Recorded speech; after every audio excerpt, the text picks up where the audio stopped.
Bueno, buenas tardes con todos. Vamos a dar inicio a este tercer y último día del seminario virtual denominado La importancia del derecho de competencia en las empresas. Les damos la bienvenida a todas las personas que se han conectado y con las que vamos a compartir este interesante espacio. El día de hoy contaremos con importantes expositores a través de los cuales abordaremos la temática de abuso del poder de mercado. Previo a dar paso a los expositores, le concedo la palabra a Natalie Moya, quien es coordinadora general de la Cámara de Comercio Ecuatoriano-Canadiense, a fin de que nos introduzca en esta interesante jornada en la que vamos a hablar sobre el derecho de competencia.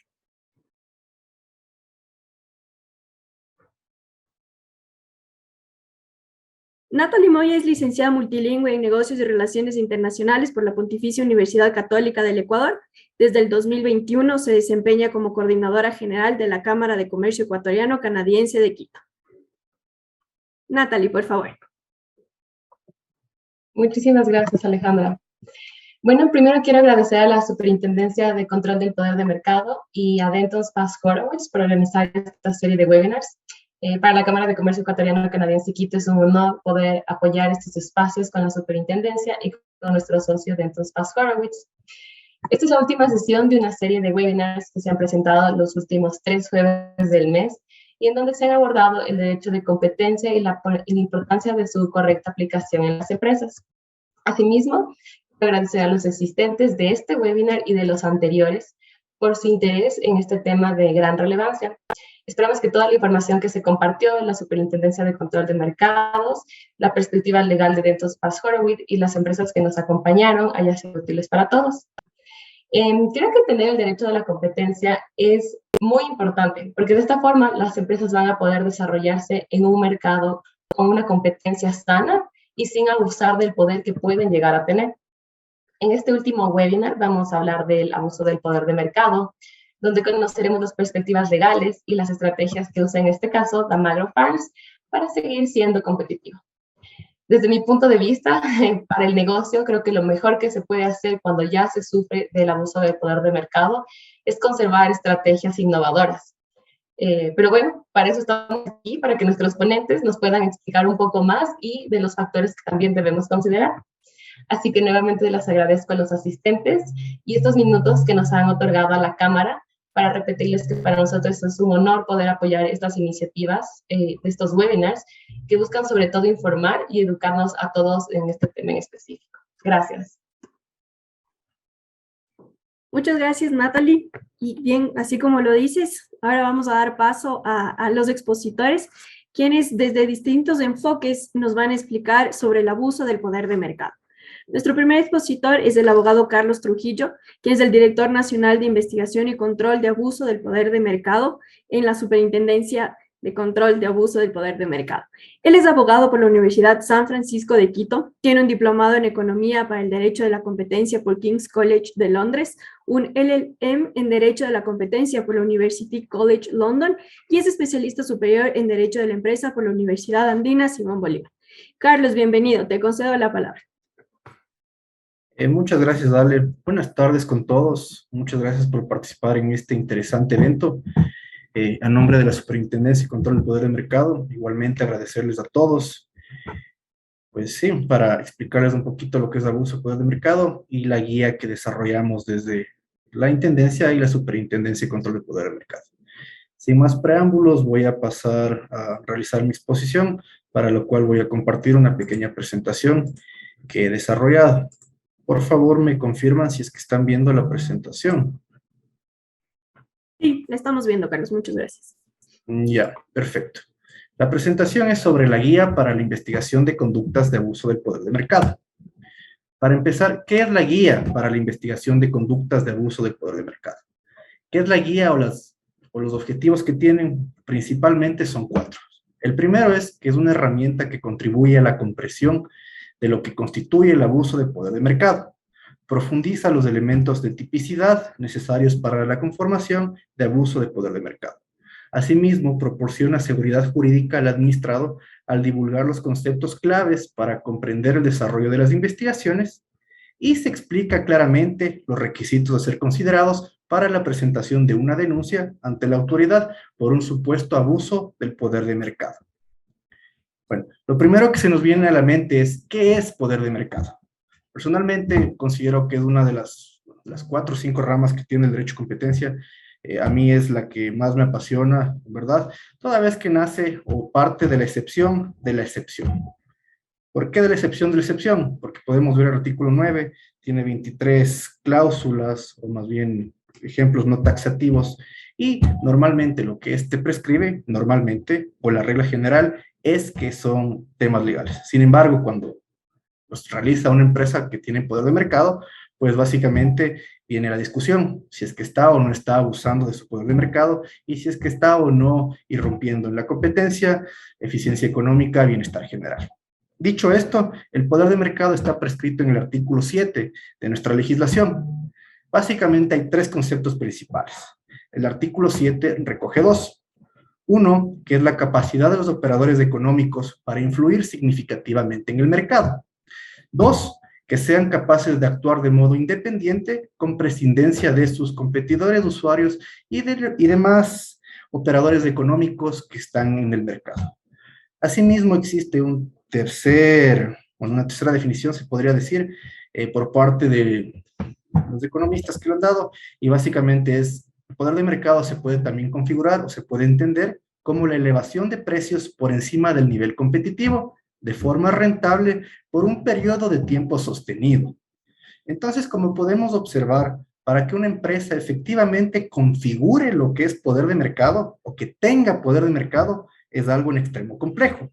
No todas las empresas pueden actuar de modo independiente, prescindiendo de sus competidores usuarios. No todas las empresas tienen la capacidad de influir significativamente en el mercado a través de sus políticas comerciales.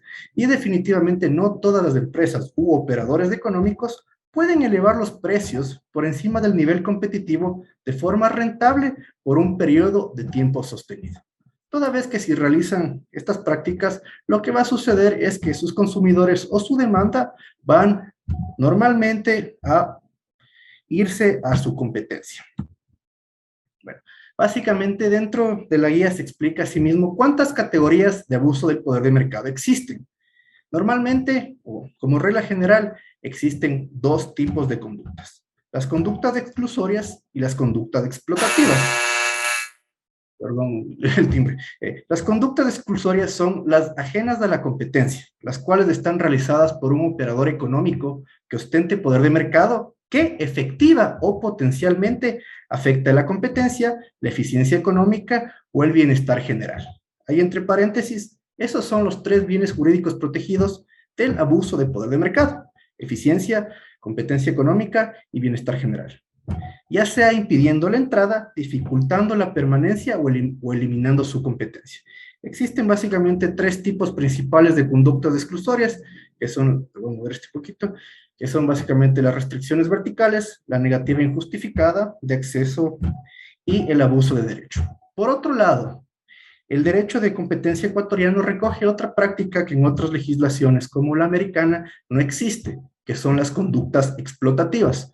Básicamente, las conductas explotativas son ajenas a la competencia realizada por un operador que obviamente ostente poder de mercado, mediante la cual explote a sus clientes o consumidores. El ejemplo básico está en, si no recuerdo mal, en el 9.2, que es la extracción injustificada del excedente del consumidor, la discriminación de precios y los precios explotativos. Esto a súper grandes rasgos. Existe una tercera desarrollada por la doctrina que se considera como básicamente las conductas discriminatorias que están en el artículo 9, numeral 6 y numeral 7 de nuestra ley, pero conforme podrán observar en la guía, nosotros los hemos puesto en conductas exclusorias. Ya.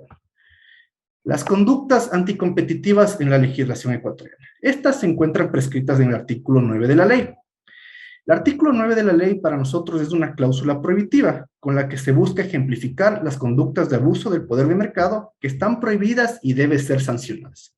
El artículo 9 contiene un listado no taxativo de 23 modalidades que en particular constituyen abuso de poder de mercado. Asimismo, el artículo 2 tiene 2 requisitos cumulativos sine qua non para la configuración del poder de mercado. Uno es del elemento estructural y dos es del elemento conductual. De las 23 modalidades descritas se desprende la existencia de conductas explotativas y exclusorias, que fueron las que hablamos un poquito en la anterior slide. Ahora, el abuso de poder de mercado. Los operadores económicos con poder de mercado tienen una responsabilidad especial, toda vez que sus actuaciones tienen la posibilidad de afectar, la competencia, la eficiencia económica o el bienestar general de manera positiva o negativa. El poder de mercado, como sabemos, no es sancionable en sí mismo, lo sancionable es su abuso. Aquí tiene que quedar algo sumamente claro. Para poder abusar de poder de mercado, se requiere tenerlo u ostentarlo. Es decir, se tiene que cumplir con el requisito sine qua non del elemento estructural. Si es que no existe el elemento estructural, no va a haber un abuso de poder de mercado y no se va, obviamente, a analizar el elemento conductual. Ya. Nosotros, para poder determinar el elemento estructural, es decir, si es que un operador económico tiene o no poder de mercado, lo primero que estamos llamados a hacer es cumplir con el artículo 5 de la ley. Básicamente es determinar el mercado relevante. El mercado relevante es el primer paso en la evaluación del poder de mercado, donde se analiza el mercado de producto o servicio, mercado geográfico y el marco temporal para el caso bajo estudio.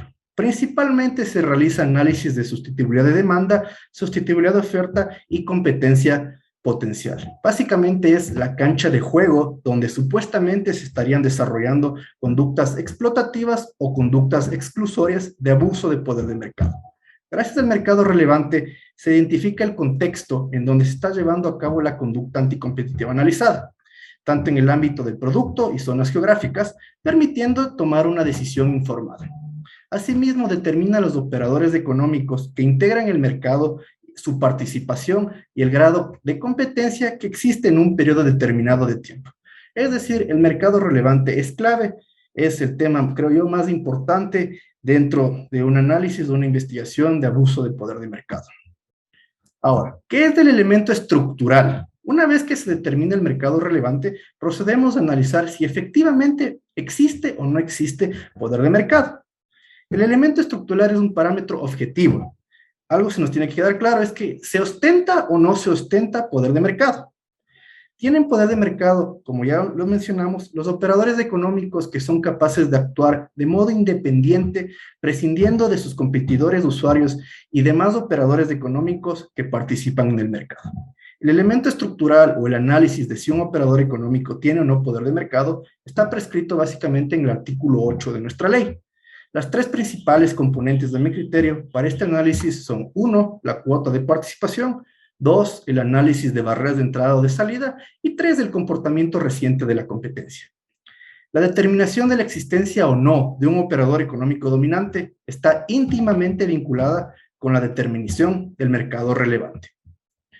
De ahí venimos al segundo elemento. Si es que un operador económico tiene poder de mercado, procedemos a analizar lo que este operador económico está haciendo, es decir, el elemento conductual. Si es que la conducta que éste está realizando se adapta al tipo legal prescrito en el artículo 9 y sus 23 numerales.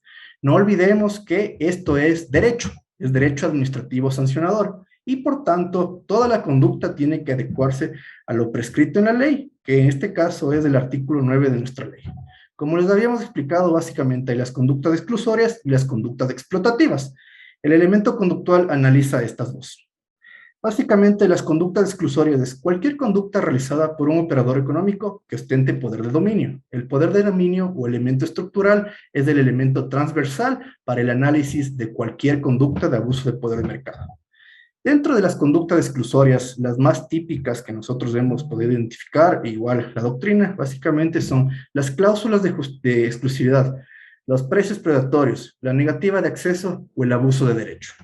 Dentro de estas 4 que he señalado, básicamente existen 2 que normalmente son legales, por así decirlo. Por eso les decía al inicio que el abuso de poder de mercado parte de la excepción de la excepción. ¿Por qué? Porque las cláusulas de exclusividad, así sean puestas o interpuestas por un operador económico que tiene poder de mercado, son legales. Lo que es ilegal es que estas cláusulas no estén justificadas. que no estén amparadas en un análisis técnico-económico y que se demuestre que efectivamente existe una justificación dentro de su imposición. Lo mismo existe con los precios mínimos de reventa. En cuanto a los precios predatorios, la negativa de acceso o el abuso de derecho, básicamente, bueno, precios predatorios se realiza un análisis económico, negativa de acceso es un análisis técnico-legal y asimismo económico, y el abuso de derecho sí es un análisis, creo yo, bastante legal. Las conductas exclusorias son conductas que impiden la entrada o expansión o permanencia de competidores, es decir, simplemente los excluye del mercado. Asimismo, existen otro tipo de conductas que son un poquito más raras, como les había comentado en otras legislaciones, como en Estados Unidos, no son sancionadas. En Estados Unidos se puede poner el precio que se quiera, lo que dice sanciones del intento de monopolizar, conforme la sección 2 de la Sherman Act, pero en nuestra legislación efectivamente son sancionadas. Si no estoy mal, están en el artículo 9.3, 9.15 y me parece que en el 9.2. Básicamente es la extracción injustificada del excedente del consumidor, la discriminación injustificada de precios, dentro de esta está básicamente los precios explotativos y la alteración injustificada de niveles de producción o comercialización. Estas son un poco más complejas que las conductas exclusorias. Sin embargo, la ley otorga a la Superintendencia de Control del Poder de Mercado la potestad de analizarlas y sancionarlas de ser el caso. Dicho esto, terminando mi presentación, pues nada, estamos, como ustedes sabrán, muy felices de que la guía de abuso del poder de mercado, así como la guía de compliance, productos 100% ecuatorianos, desarrolladas por esta superintendencia, han sido nominadas en una de las mejores revistas de Derecho y Competencia del mundo, que es la revista Concurrences, a mejores documentos soft law en el Antitrust Writing Awards 2022. Por tanto, como esto debería ser un orgullo para todos nosotros, les pido que nos ayuden dando su voto. Y esa sería mi presentación. Muchísimas gracias.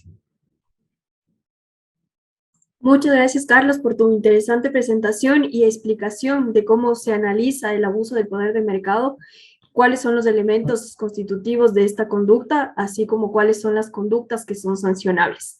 Me uno también a tu invitación hacia todos los presentes para que lean las guías que ha emitido la superintendencia, la guía de abuso para la investigación de conductas de abuso del poder de mercado, así como la guía de compliance, a fin de que nos apoyen en esta iniciativa en la que hemos participado y en la que hemos sido seleccionados para el premio como una de las mejores o mejores instrumentos de soft law a nivel internacional. Ahora vamos a dar paso a Paulo Maruri. Paulo Maruri es director legal en Dentons Paz Horowitz. Él cuenta con más de 12 años de experiencia en las áreas de corporativo, compliance, adquisiciones y fusiones, contratación pública y regulación. Centra su práctica en asuntos corporativos y en estas temáticas en donde se ha especializado durante tantos años. Ha asesorado a compañías multinacionales en asuntos mercantiles, de competencia y mediaciones, así como en procesos de fusiones y adquisiciones. Al momento se encuentra realizando un máster en Legal Tech y Gestión Digital de la Abogacía en la Universidad de Salamanca. También es experto en Compliance por Advent Business School y realiza un máster avanzado en Ciencias Jurídicas en la Universidad Pompeu Fabra. Paulo, adelante, por favor.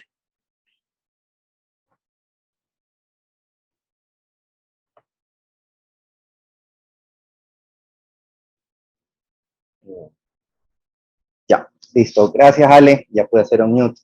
Les agradezco por la invitación. De verdad que es un gusto verlos a todos, a viejos colegas de la SCPM. Y me congratulo de que Carlos haya ido antes que mí porque me ahorra bastante explicación acerca del abuso de poder de mercado. Ya puedo dar por presupuestos algunos conceptos que me sirven para explicar mi ponencia. Voy a compartirles entonces la presentación. ¿Me avisan si la pueden ver allí? Aún no se comparte. A ver, lo pongo de nuevo. A ver. Allí. Sí, ahí la podemos ver. Gracias. Ahora, perfecto.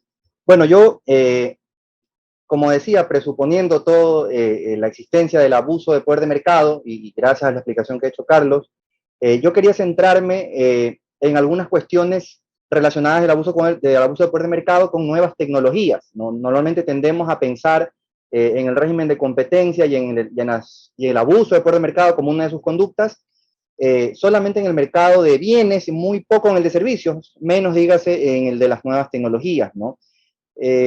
Y para eso voy a hacer una explicación un poco, me disculparán quienes les gusta el rigor académico, he tratado de ser lo más sucinto, porque es una materia vasta, ¿no? De hecho, esto fue un componente de mi trabajo final de máster en la maestría en Legal Tech, entonces es un tema que a mí me apasiona. Como decía Carlos, claro, el abuso de poder de mercado que debemos tener en cuenta antes de meternos en esta materia, que obviamente parece absurdo replicarlo, pero decir, presupone la existencia de poder de mercado, ¿no? Y obviamente no cualquier conducta va a ser abuso de poder de mercado, y entonces con esto tenemos como consecuencia que hay un sujeto calificado, un operador económico, una empresa, tiene que ostentar este poder de mercado, también llamado en otras legislaciones posición de dominio, para poder ser pasible de esta conducta, ¿no? Saltando entonces toda esta parte preliminar, si vamos a hablar de nuevas tecnologías, tenemos necesariamente que referirnos al software, ¿no? Y a su protección jurídica. ¿Qué es el software? Bueno, tengo aquí mis notas, varias legislaciones lo definen como una secuencia de instrucciones e indicaciones que sirven para hacer funcionar un sistema informático a fin de producir un efecto cualquiera, ¿no? El software está allí para computar datos y tener outputs, ¿no? ¿Cómo se dio su protección jurídica? Primeramente, en los años 60 del siglo pasado, se presentó en Estados Unidos el caso de North American Aviation, una compañía que presentó una cinta magnética que contenía un programa de computador para que sea registrada, ¿no? Luego, en 1968, y por presión, digamos, del Departamento de Justicia de Estados Unidos, IBM dio inicio a un hito importante que se llamó el unbundle, la separación de software y hardware, que antes no se entendían necesariamente separados, sino que antes se comercializaban juntos, como si fuera una sola máquina, ¿no? Ya después empezamos a entender, a partir de estos años, al software de forma independiente. ¿Qué protección jurídica ha tenido el software? No me voy a detener tanto aquí, pero ha variado, ¿no?, entre el régimen de protección bajo derechos de autor y bajo patente, ¿no? El convenio de Múnich, que rige para la Unión Europea, rechaza que el software sea posible de ser protegido bajo patente. Luego tenemos también en la Unión Europea la posibilidad, en el año 98, de una decisión que permitió registrar el software con un efecto técnico, ¿no? Es decir, bajo patente, proteger el software que cumpla una finalidad técnica, ¿no? Y finalmente en el 2002 hubo una propuesta de una directiva de la Unión Europea para proteger el software como patente, sin embargo fue rechazada. Aquí es curioso decir que Estados Unidos, que fue el primer país en propugnar la protección del software bajo el derecho de autor, es curiosamente el que más consistentemente ha venido admitiendo la protección de software bajo patente, ¿no? Y esto tiene una serie de consideraciones en cuanto a la protección, porque las patentes obviamente tienen un derecho más corto, ¿no? 20 años generalmente. Entramos entonces en aquellas cuestiones relacionadas con software que se pueden dar con el abuso de poder de mercado, ¿no? Una primera cuestión que hay que analizar si estamos ante software, ante las diferentes formas de software, es la llamada interoperabilidad, ¿no? La interoperabilidad ya ha sido abordada especialmente por la Unión Europea y calificada en una de sus directivas del año 2009 como esta capacidad que deben tener los programas de computador para intercambiar información y utilizar mutuamente la información intercambiada de este modo. Esto es una cita textual de esta directiva, ¿no? En esta misma norma también se anticipa que a pesar de que ciertos actos podrían constituir abuso de derechos de autor, ciertamente que hay casos en los que la reproducción del código, por ejemplo, o la traducción de formas son necesarios para poder acceder al software y producir nuevo software, ¿no? Todo en aras de el desarrollo, digámoslo así, para resumir, ¿no? Es decir, constituyen un uso legítimo. Tenemos también las llamadas negativas a contratar. Esta es otra, digamos, otra corriente, otra teoría que vale tener presente al momento de que estemos ante software, y es que debemos considerar que el Tratado de Funcionamiento de la Unión Europea, en su artículo 102, prohíbe estas conductas que limiten la producción, el mercado o el desarrollo técnico en perjuicio de consumidores, ¿no? Este es el régimen general de poder de mercado, ¿no? ¿Qué pasa en estas negativas a contratar? ¿No? Que una empresa que tenga posición de dominio puede verse tentada, digamos, a que niegue, ¿no?, a proveer a sus productos en beneficio propio, a obstaculizar que exista esta interoperabilidad de software, ¿no? Le ponen como un candado al software para que no pueda ser leído o interactúe con otros, y esto afecta la capacidad de sus competidores, ¿no? Más, obviamente se agrava esto teniendo en cuenta que podríamos estar ante un titular de derecho de propiedad intelectual, ¿no?, ya yendo al caso específico del software. Otra doctrina que vale la pena tener en cuenta es la de las facilidades esenciales, que tiene su origen natural en 1912 con la decisión de la Corte Suprema de Estados Unidos en el caso United States versus Terminal Railroad Association of St. Louis, que es un caso en el cual se prohibía que los dueños de los rieles donde circulan los trenes acapararan, digamos, el uso para sí, ¿no? Y había una serie de consideraciones por las cuales se podía, de cierta manera, en beneficio del bien común, obligar a utilizar estas facilidades esenciales. En el año 83, la Corte Federal de Apelaciones del Séptimo Distrito de Estados Unidos decidió un caso contra AT&T, tomando los elementos de la doctrina de facilidades esenciales anterior y estableció unos ciertos elementos, ¿no? Uno de ellos, tiene que presuponerse que existe realmente titularidad de dominio, o al menos control de esta facilidad esencial por parte de quien se considere un monopolista. Tiene que haber una imposibilidad práctica para que el competidor pueda de alguna manera duplicar esta facilidad esencial. Tiene que haber una actual denegación de acceso a esta facilidad y la factibilidad de que se pueda proveer acceso a la facilidad esencial sin que resulte muy gravoso para quien es el dueño de esta facilidad esencial, ¿no? Vale mencionar también, y es un caso también bien interesante en la Comunidad Europea, el caso McGill del año 95, en el cual vemos cómo esta doctrina de facilidades esenciales cobra relieve no solo en el mercado hoja abajo, sino también en mercados secundarios. Y este caso trató sobre la negativa que cadenas de televisión tenían de proveer información de su programación a terceros que lo que hacían era desarrollar estas guías. Ustedes se han de acordar estas TV Guide, o a quienes han visitado Estados Unidos, o al menos hace muchos años que se estilaba tener estas guías. Este mercado secundario se veía afectado por esta negativa de los dueños de los canales de televisión, ¿no? Las facilidades esenciales presentan sus problemas. Claro, obviamente las facilidades esenciales plantean el problema principal de si estamos ante una facilidad esencial, una infraestructura que sea indispensable para el desarrollo de otros mercados, o si la podemos considerar realmente necesaria, ¿no?, realmente deseable o indispensable. Tenemos una gama de consideraciones que dilucidar allí. Y obviamente también que si es que una legislación en particular es muy restrictiva y obliga mucho a quienes son dueños de estas facilidades esenciales a compartirlas con sus competidores, esto puede venir en un desincentivo a la innovación, como puede resultar natural, ¿no? Un caso paradigmático que vale la pena mirar a quienes tengan curiosidad en esto, el caso Microsoft, que era un caso bajo el cual se consideraba que había abuso de poder de mercado por parte de Microsoft contra la posibilidad de que sus competidores accedieran a ciertas partes de su código, ¿no? En este caso, Netscape Navigator y Java, que son productos considerados middleware y que permitían interactuar con otros programas, con otros sistemas operativos, utilizándolos a ellos y no vinculándose necesariamente a Windows, que era el programa bajo el cual fue investigada Microsoft en este caso.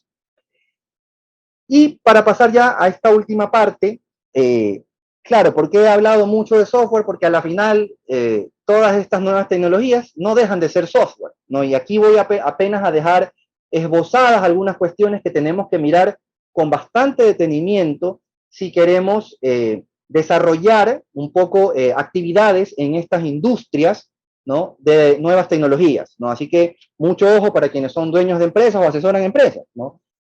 Una de ellas es la inteligencia artificial, ¿no? ¿Qué problemas pueden darse o qué interacciones o puntos de contacto tiene el poder de mercado, el abuso del poder de mercado y la inteligencia artificial? Primero, la inteligencia artificial puede llegar a ser considerada una extensión del sujeto, del operador económico. Y aquí viene el problema de la atribución de la autoría, es decir, ¿quién comete la conducta? ¿La cometo yo, la empresa de software, o la comete la inteligencia artificial? Por decirlo así, hasta que no se haya superado esta discusión de si la inteligencia artificial constituye una nueva persona, por decirlo así, ¿no? Otro problema que se puede presentar es que la inteligencia artificial cree nuevo software de forma inmediata, ¿no?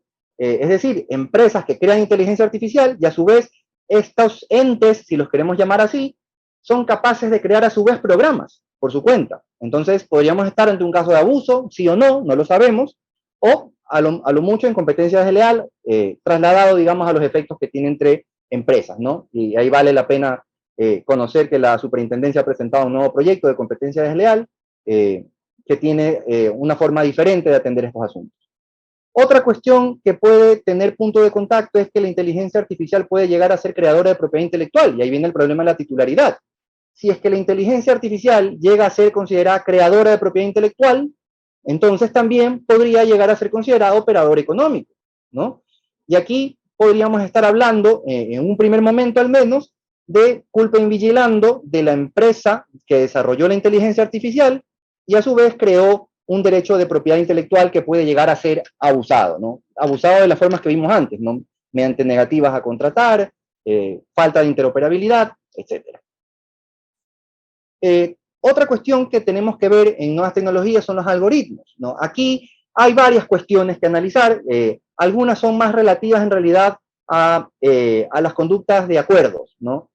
Y es que los algoritmos pueden facilitar los acuerdos colusorios entre competidores, ¿no? En la medida en que facilitan el monitoreo de precios en un mercado y sugerir una coordinación, ¿no? Y de alguna manera trasladar hacia fuera del seno de las empresas estas actividades, ¿no? Los algoritmos también, y ya son casos actuales lo que estoy hablando, esto ya no es pasado, podrían constituir barreras de entrada para competidores en un nuevo mercado, ¿no? Excluyendo a competidores y favoreciendo al dueño del algoritmo. Piensen ustedes en los gatekeepers, ¿no? Los llamados gatekeepers como Google y Amazon, que además de ser plataforma para los servicios de terceros, comercializan sus propios servicios, ¿no? Amazon, ustedes, algunos habrán visto, tiene una división que se llama Web Services, ¿no? Entonces allí se alojan cierta información de competidores. Y Amazon está en esta posición de gatekeeper de vender sus productos y a la vez tener acceso a la información que le revela la actividad que terceros hacen en sus servidores. Esto podría llegar a considerarse también abuso, ¿no? Y por último, de mayor novedad, digamos, tenemos el blockchain, ¿no? Tan de moda, ahora se habla mucho del blockchain y quizás su principal aplicación, ¿no? Las criptomonedas, y es que el blockchain supone el cambio de paradigma, ¿no? Cambia completamente la arquitectura de cómo funciona el software en Internet, ¿no? Primero por sus características, ¿no? El blockchain es descentralizada, obviamente, porque las cadenas de bloques son sistemas distribuidos. Las piezas del software, las piezas de la cadena de bloques o blockchain están en diferentes servidores, en diferentes computadoras de usuarios alrededor del mundo. El código se dice que es imparable porque una vez que se definen los algoritmos que activan las transacciones entre cada uno de los nodos de cada una de las computadoras, las transacciones se validan de acuerdo al acuerdo programado, ¿no? Ahí tal vez hay digamos, una conexión más directa con los acuerdos y prácticas prohibidos. La característica de que el blockchain sea seudónimo, ¿no? Es decir, que cada nodo, cada computador en donde está alojada la cadena de bloques es única, ¿no? Y de esa manera se conserva la identidad por fuera de un posible actor económico.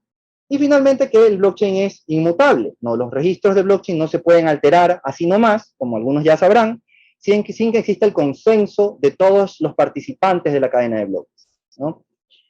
¿Qué problemas pueden traer el blockchain? Bueno, en smart contracts facilitaría acuerdos colusorios, ¿no? Además que de forma predispuesta, al momento de activar un contrato de este tipo, un contrato inteligente, puede de alguna manera despersonalizar la conducta de abuso, y esto se puede dar quizás sobre todo en contratos de adhesión, ¿no? Se puede decir, hay ciertas condiciones que pueden quedar alejadas de la actividad consciente del operador económico. Y obviamente también que el blockchain, particularmente los blockchain privados, pueden ser un reto para las agencias de competencia en la medida en que el acceso al libro de transacciones puede quedar reservado solamente para los participantes de un acuerdo colusorio, ¿no? Y cada una de estas personas, integrantes del acuerdo alcanzado en blockchain, puede cometer abuso de poder de mercado dentro de esta cadena, ¿no? Esas son las cuestiones que yo quería traer a la mesa de discusión. Espero no haber pecado de superficial, sino más bien mi intención era traer a su atención estas cuestiones que deben ser vistas con detenimiento, con ojo experto, para saber que no estamos incurriendo en alguna conducta prohibida. Entonces, con eso nada más me resta agradecerles por su atención y a quienes compartan este interés tan apasionante con el derecho de competencia y el software. Pueden escribirme a mi dirección de correo electrónico, me pueden buscar en LinkedIn con mi nombre y con gusto compartiremos ideas. Muchísimas gracias. Muchísimas gracias, Pablo, por esa interesante ponencia y por poner sobre la mesa esta temática tan importante y como tú lo mencionabas, ha representado un reto para las autoridades de competencia a nivel internacional. Y claro, es importante, yo creo que interesante también dar seguimiento a todas estas investigaciones que se están dando sobre las distintas conductas anticompetitivas relacionadas con estas nuevas tecnologías. Quería recordarles también a todos los presentes que en el caso de que tengan preguntas, por favor nos las hagan llegar a través del chat, ya que una vez que terminemos las 3 ponencias, daremos lectura y les daremos paso a los ponentes para que nos absuelvan las inquietudes que todos tengan. Entonces, por favor, les pedimos que a través del chat lo pueden hacer directamente hacia mi persona o en el caso de que se haya remitido hacia otras personas, nosotros las recopilaremos y las daremos al final de las ponencias. Ahora vamos a dar paso a una tercera presentación. En este caso, Diego Romero, que es gerente general de Damagro Farms. Él es ingeniero agropecuario y máster en finanzas empresariales de la Escuela Politécnica del Ejército. Cuenta con experiencia como jefe de campo. En 2001 fue asesor y auditor de calidad y en 2005 jefe de finca. Desde el 2009 asume la gerencia general de Damagro Farms y en 2018 asume la misma posición en servicios agropecuarios y representaciones Romero Global, posiciones que mantiene hasta la actualidad. Diego, bienvenido a este tercer evento en el que estamos hablando de derecho de competencia. Te concedo la palabra, por favor. Muchas gracias. Bueno, buenas tardes a todos los participantes de este evento. Quiero empezar mi presentación agradeciendo a los organizadores del mismo por la invitación y manifestar que es un verdadero placer poder compartir mi perspectiva y experiencia profesional con tan distinguidos panelistas y asistentes sobre este tema que en algún momento de nuestra vida profesional y empresarial nos ha tocado sobrellevar. Como preámbulo, quiero manifestar que Damagro Farms S.A. es una productora y exportadora de flores de verano y Romero Global es una comercializadora de productos agroquímicos y fertilizantes para el medio florícola. El abuso del poder de mercado, en mi experiencia, por lo general, no es conveniente ni para las pequeñas ni medianas empresas, ya que se ven afectadas en su operación, por lo que se vuelven menos competitivas en el mercado y debido a la complicada situación económica actual y la coyuntura mundial que estamos pasando, puede provocar el desempleo de operarios y el cierre de las mismas en su totalidad. El mercado internacional, lamentablemente, no está exento de esta problemática, ya que a menudo se presenta un abuso de poder de mercado en las licitaciones y concursos para ser proveedores de las grandes cadenas de supermercados. Por ejemplo, nosotros como gremio florícola actualmente tenemos que contrarrestar este tipo de abusos de otros grupos económicos fuertes de otros países. Muchas de las veces este tipo de grupos económicos presentan ofertas que no cubren ni los costos de producción con el fin de calificar como proveedores y obtener las órdenes anuales o bianuales de los supermercados, principalmente de los mercados de Estados Unidos y Canadá. Estas decisiones lo que hacen es generar pérdidas para los productores y los exportadores que deseamos mantenernos competitivos en el mercado y debemos afrontar costos más elevados. ¿Por qué nosotros tenemos que mantener costos más elevados? Lamentablemente, en el sentido de este caso, Al ser nosotros un país con una moneda fuerte, como es el dólar, nuestros costos y gastos son más elevados que nuestros países vecinos. Por ejemplo, nuestra mano de obra, nuestros insumos, tanto agrícolas, pecuarios, los fletes que pagamos son mucho más altos que nuestros vecinos, como es Perú, Colombia, lo que nos genera una desventaja comercial ante los países importadores. Ahora les voy a compartir algo de las estrategias que nosotros como empresa hemos adoptado para afrontar estos abusos, los cuales se fundamentan en el servicio preferencial a nuestros clientes.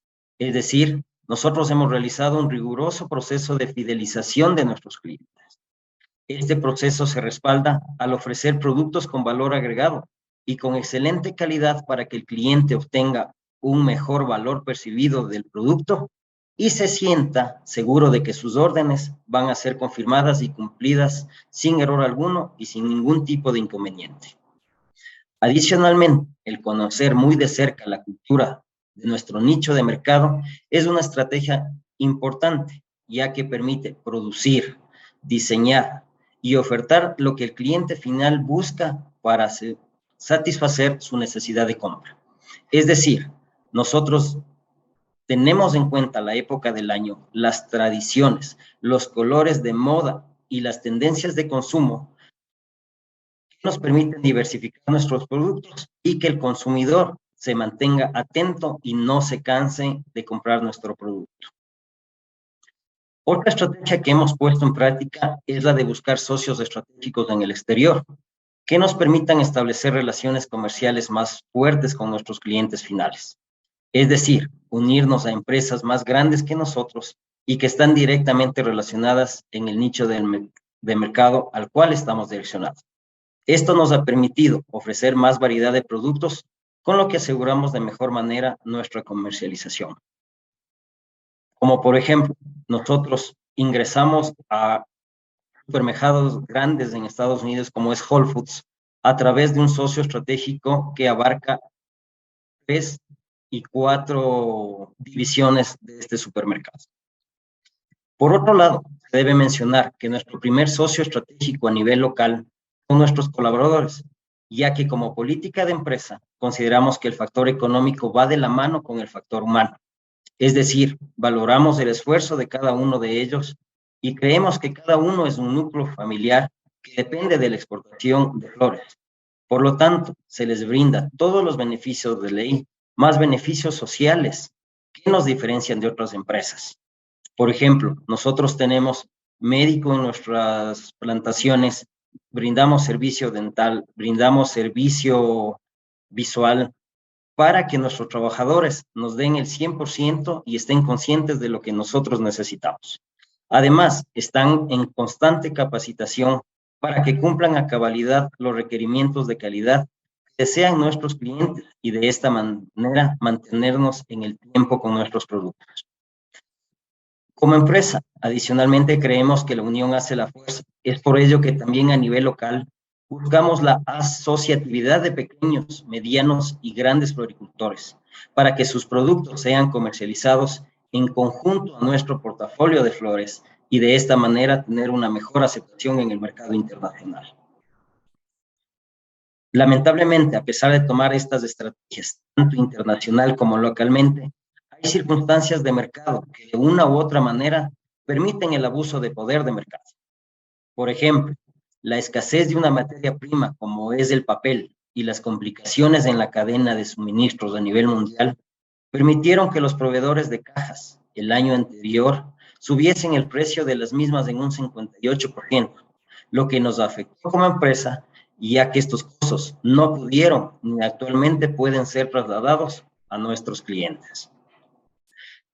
Quiero mencionar que toda nuestra estrategia y gestión empresarial debe buscar la eficiencia y eficacia en todos nuestros procesos, con el fin de obtener un producto de alta calidad, para de esta manera obtener los recursos necesarios que nos van a permitir afrontar adecuadamente los abusos de poder del mercado que se pueden generar en nuestros gremios. Deseo finalizar esta corta intervención compartiendo con ustedes mi sentimiento de orgullo por la flor que producimos en el Ecuador, ya que es reconocida como la mejor flor a nivel mundial. Muchas gracias.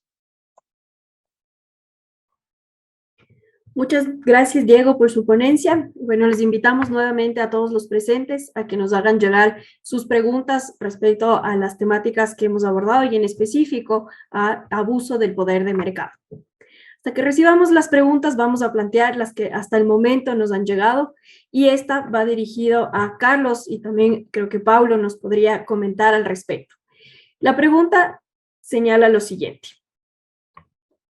¿El abuso de derecho de propiedad intelectual es un abuso de poder de mercado o práctica desleal? Carlos, por favor. A ver, pues depende. Básicamente, como todo en derecho, depende.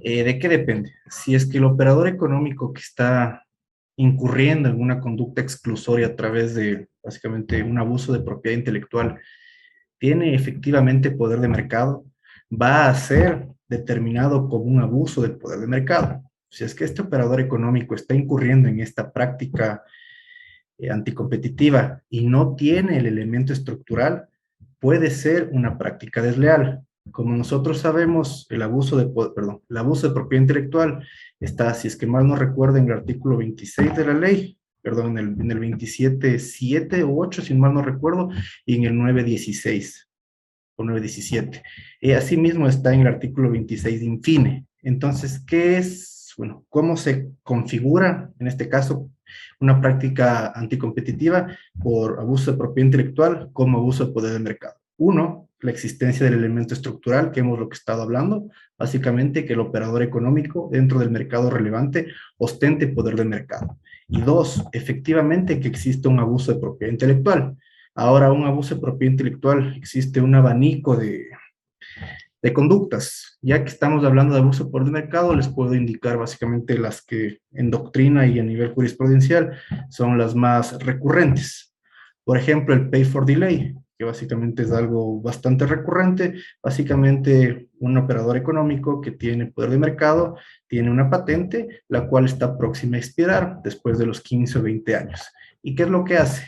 El resto de competidores que una vez que esta patente expire y se vuelva de dominio público, quieren ingresar al mercado. Lo que hace este operador es pagar a sus competidores para que no ingresen al mercado. Es lo que se conoce como pay for delay. Es como que básicamente el tema clásico de lo que sería un abuso de poder de mercado a través de un abuso de propiedad intelectual. Asimismo, lo que también es un tema clásico, por así decirlo, es cuando una empresa que tiene poder de mercado, es decir, el elemento estructural, abusa tanto de sus acciones judiciales como acciones administrativas para proteger básicamente una patente. Ahora, ese es un tema bastante delicado, toda vez que todas las empresas, todos los operadores económicos justamente tienen el derecho a proteger básicamente los frutos de su innovación, de su invención. Caso contrario, nosotros lo que haríamos es, si es que empezamos a penalizar cualquier tipo de conducta que se considere como un abuso de propiedad intelectual, se desincentiva básicamente la innovación, y eso es algo que tampoco se quiere. Pero bueno, volviendo a la pregunta, el abuso de poder de mercado como la modalidad de propiedad intelectual o abuso de propiedad intelectual puede ser o una práctica abusiva, una conducta abusiva o una práctica desleal. Va a depender si es que el operador económico tiene poder de mercado para que sea considerada como una práctica abusiva, y si es que no llega a tener el elemento estructural, se puede o se procedería a analizar si es que se está afectando al bienestar general y podría ser considerado como una práctica desleal.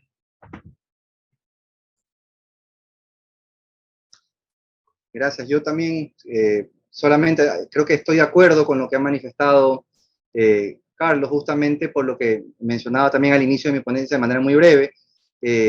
Claro, el abuso de poder de mercado requiere la existencia de este sujeto calificado, ¿no? Efectivamente, es imposible cometer abuso de poder de mercado si no se lo ostenta primero, ¿no? Yo creo que eso es un diseño legislativo adecuado, en la medida en que el abuso de poder de mercado como régimen dentro de todo lo que es régimen de competencia, busca proteger unos bienes jurídicos, como muy bien mencionaba Carlos en su ponencia también, que son más de carácter general, ¿no? Entonces, habrá la manera de conjugar la protección de lo que da la propiedad intelectual, ¿no? Que tiene esas notas características de ser excluyente, ¿no? Al igual que la propiedad o dominio común y corriente, la propiedad intelectual busca excluir en el goce y sus beneficios a los terceros, y eso es lo que busca proteger el abuso de poder de mercado, ¿no? Entonces, en una conducta, en un caso en particular, este ejercicio posiblemente abusivo de propiedad intelectual puede ser considerado abuso de poder de mercado porque daña a la eficiencia económica o al bienestar de los consumidores, pero también puede darse otro caso, y va a quedar mucho más claro cuando prospere, digamos, el trámite de esta ley de competencia desleal, de que habrá otros supuestos muy diferentes en los cuales las afectaciones sean solamente interpares, ¿no? Entre iguales, ¿no? Empresas con más o menos igual nivel de información, profesionales, no es lo mismo una relación de consumidor-empresa que entre empresas, en las cuales haya relaciones en las que se utilice un derecho de propiedad intelectual de forma, digo entre comillas, abusiva, ¿no? En algunas de las manifestaciones que tiene el artículo 27 de la ley, pero que en realidad solamente terminen afectando de manera directa a un consumidor. Y creo que ese es uno de los aciertos de la SCPM al haber enviado esa ley, de que debe tratarse esas afectaciones entre particulares en cuerda separada, ¿no? Tiene que buscarse otros remedios, y particularmente el judicial, para mitigar y remediar los daños causados por un abuso de propiedad intelectual que afecta de una empresa a otra empresa. Entonces, la respuesta corta será en qué condiciones y en qué mercados se comete un abuso, un ejercicio excesivo, si se quiere, de propiedad intelectual. Muchas gracias por sus respuestas. Hemos recibido una pregunta adicional para Paulo y es la siguiente. ¿Cómo el abuso de poder de mercado afecta el mercado de software? Bueno, interesante. Ese es un tema que me tocó también investigar con ocasión de este trabajo que hice sobre la protección del software y las afectaciones que tiene en el derecho de competencia. Y claro, aquí lo que vale decir es que normalmente en el abuso de poder de mercado, todo lo que se refiere a esta conducta de abuso de poder de mercado, se parte de alguna manera de este presupuesto que emplean algunos países, ¿no? Diferentes agencias de competencia, de que los monopolios son malos per se. O sea, todo monopolio es malo. A veces se piensa erradamente esto, ¿no? Porque se piensa que los monopolios tienen esta capacidad de disminuir el bienestar del consumidor. Obviamente esto se puede dar cuenta en esta ineficiencia de asignación que se da en los mercados que tienen monopolistas, ¿no? Y a su vez, el ejercicio de un monopolio tiene efectos en la asignación productiva, ¿no? En el sentido de que quien es monopolista no solo cobra caro, sino que protegido en su condición de monopolista, invierte poco en innovación y desarrollo, lo que tiene efectos en el caso del software, ¿no? Desarrollan menos software, menos útil y más caro, ¿no? Ahora bien, esta afectación que puede darse no debe llevarnos necesariamente a la conclusión de que el régimen de competencia de un país necesariamente tiene que incrementar el número de competidores a toda costa y contra todo costo, ¿no? Porque obviamente no es posible considerar que mantener a un grupo de empresas vivas de forma artificial, siendo ineficientes, sea lo mejor, sea el camino adecuado para un mercado y para una sociedad en general, ¿no? Y entonces el derecho de competencia, y más en concreto la política de competencia en un país, debe no solamente encargarse de aumentar el número de competidores, sino también de proteger al bienestar general, a los consumidores, al desarrollo. No olvidemos que el software es un motor de apertura de varios mercados. Entonces, para englobar este orden de ideas, el derecho de competencia tiene que hacer una intervención, digamos, de doble vertiente, ¿no? Ex ante, en una formulación que esté, digamos, recogida e interiorizada también en el derecho de propiedad intelectual, ¿no? Y un poco de eso lo podemos ver en nuestra legislación de propiedad intelectual, que incentive la innovación, ¿no? En los derechos de propiedad intelectual deben quedar imbuidos ciertas condiciones para el disfrute, ¿no? Permitiendo, entre otras cosas, el acceso a terceros, facilitando este acceso a los terceros a los beneficios de la propiedad intelectual, ¿no? Lo que mencionábamos, las negativas a contratar, la interoperabilidad, ¿no? Y también las agencias de competencia deben intervenir en un ámbito ex post, ¿no? En su faceta más natural, ¿no? Que es la de introducir correctivos a los abusos de posición dominante en que pueden incurrir estos operadores económicos que tienen un disfrute exclusivo que se los dan los derechos de propiedad intelectual. Eso creo que podría notar. Muchas gracias, Paulo. Con eso y también en honor al tiempo, vamos a dar por finalizado el evento. No podemos terminarlo sin agradecer a Diego Romero por su intervención, a Carlos Trujillo y también a Paulo por sus importantes aportes y, como no, la bienvenida que nos dio también Natalie Moya durante el evento. Es así que queremos a todos agradecerles por su participación, no solo en este evento, sino también en las otras 2 jornadas que se tuvo sobre este seminario virtual denominado La importancia del derecho de competencia en las empresas, evento que fue organizado por la Superintendencia de Control del Poder de Mercado, AmCham, la Cámara de Comercio de Quito, la Cámara de Comercio Canadiense y Dayton Pass Horowitz.